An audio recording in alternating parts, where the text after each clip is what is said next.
So if we can go ahead and look at our first round rules with 3 contestants. So, as always, a great take gets you 200 points. A good take gets you 100 points. An okay take gives you 50, and a bad take, an unacceptable take, you get nothing. It's a big fat goose egg, as always. And of course, I am the judge of all this. I hold all the power, so it's very, very exciting. Let's move to our first topic. It's really been the talking point in all of sports right now. Is primetime Deion Sanders, Coach Prime, and the Colorado Buffaloes going on the road against a TCU team ranked 17th in the nation that had just played in the national championship game, going on the road as 20-point dogs and winning 45-42. Shedeur Sanders had the game of his life, had a Colorado school record for passing yards.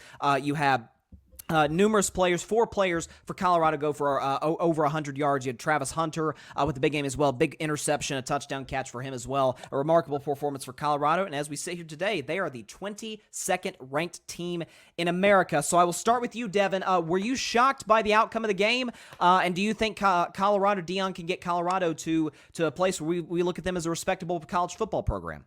No, I wasn't really that shocked, honestly, because I see that TCU had lost a lot of firepower from last year. So I looked at it was almost an even playing field, kind of. And Colorado came out and did what they've been talking about all summer, was that we are here, we're going to make some noise, and we're going to be the guys that's going to open up some eyes. And pretty much they opened up a lot of eyes to the point that Shedeur Sanders has been player of the week, man. Like player of the week already with 4 touchdowns and over 500 yards. You know what I mean? Don't even stop there. Travis Hunter get defensive player of the week. You know what I mean? Yeah. And he played over 119 snaps, or somewhere around 119 snaps that game. Playing both sides of the ball. And then it don't stop there. The dude Dylan, he gets freshman of the week. For him having 177 all-purpose yards. So you see that Colorado has the team and honestly can be a scary team if they can stay healthy and stay the course and just don't let just one game be that big game. You know what I mean? They got to understand they still got some big teams coming out of still in front of them, and just getting into the top 25 just don't stop you there. They got to keep going. But shout out to Coach Prime, though. Absolutely, and they've got Nebraska this week. I believe they're 2.5-point favorites in that game, and I know there's a huge matchup a month down the road. Very excited for them to play USC, Caleb Williams, Shedeur Sanders. That'll be fun as well. And again, you're absolutely right in the fact that this is you can't let the one game define you. But in the same sense, a lot of folks were like, "Hey, Colorado, this is like a gimmicky move by Deion. It's just to promote his brand." Well, I got news for you. He's primetime Deion Sanders. He can do a lot of things to promote his brand. He doesn't have to coach. He's doing this to help these kids out. Obviously, in this case, bring Colorado back to prominence. I'll go to you, Barry. You've been, I guess, right there along with me as this, very much a pro Deion Sanders type of guy, with Colorado. And were you shocked by them going on the road and beating TCU? And do you think Colorado can get back to prominence? No, I wasn't really shocked in regards to the fact that they beat TCU. I mean, I don't want to repeat what Devin said, but they lost a lot of guys. And at the end of the day, TCU, they were in the national championship last year. And were they really in the national championship last year? Because they got the doors blown off of them. So when you can have a high octane offense like Colorado was going to have, I mean, it was going to be a shootout. It wasn't going to be that 20-point underdog thing was a little bit more personal shot at Deion more than it was a talent disparity. Because the thing is with college football that people don't realize or don't want to speak about is that they don't want Deion to succeed.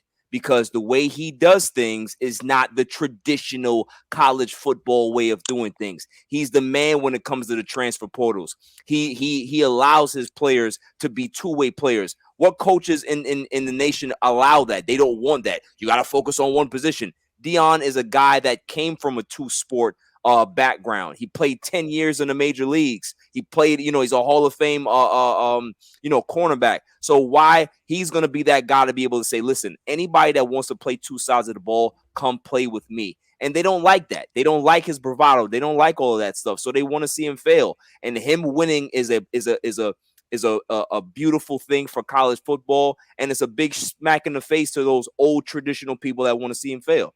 So I loved it.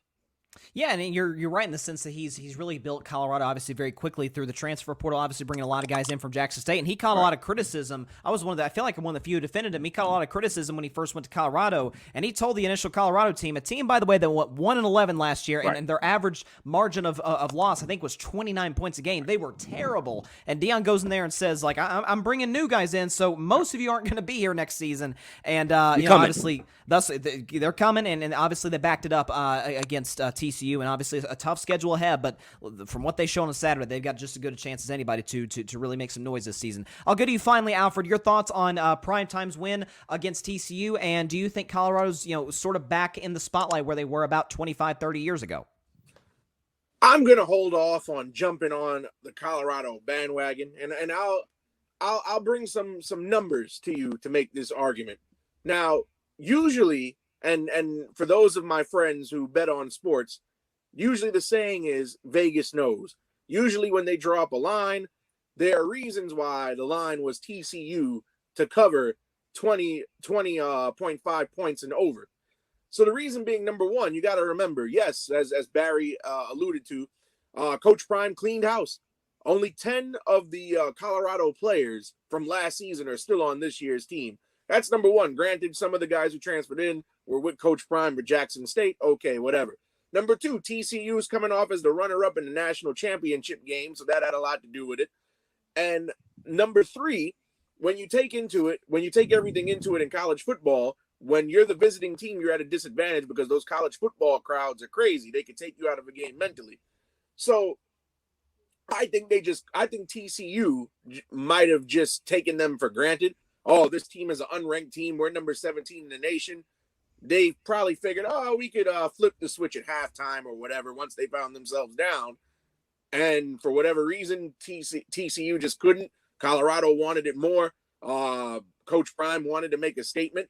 But I think winning that game was more of a mental thing for Colorado, because when you look at the sports books, 92% of people that bet on that game bet on TCU. So Colorado were the only guys who probably thought that they could win. So I'm going to owe it to wanting it more and for Coach Prime to make a statement saying, yeah, I can take on one of the big dogs. But, in college football, returning starters and returning players are everything. That's why when you look at the betting previews, they make sure to tell you, this team is returning the exact same defense, or this team lost one starter, or what have you. It's a new coaching staff, 90% of a new team under a new playbook. So will this I'm not quick to say that this success will be sustained. I'm gonna sit back and I'm rooting for Coach Prime, but I'm gonna sit back and take a seat and watch the rest of the season unfold before I'd say they're legit or not.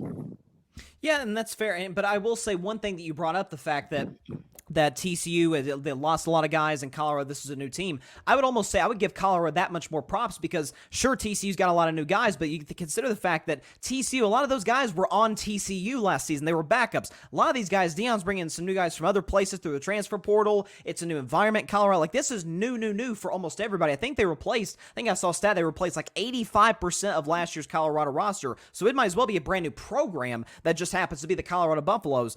So for him to go in there was obviously very impressive.